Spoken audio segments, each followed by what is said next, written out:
Russian drones hit a residential area in Mykolaiv early on Thursday, causing fire and damage, according to Ukraine's state emergency service in the Mykolaiv region. Emergency services released footage showing rescuers working to extinguish a fire in the aftermath of the attack. It happened at 1 a.m. or close to it. I don't know. I was sleeping here on the sofa. I don't remember everything. The attack left no casualties but damaged at least 20 buildings, Mykolaiv Mayor Alexander Senkevich said.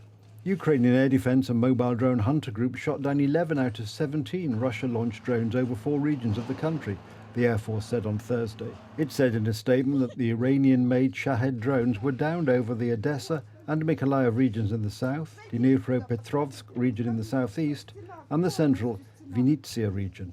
Meanwhile, the United States Senate has rejected a bill that dealt with, among other things, support for Ukraine, Israel and border security with Mexico. The bill was valued at $118 billion, tightened migration regulations, and would have provided assistance to Ukraine to defend itself against the Russian invasion and to Israel in its fight against Hamas.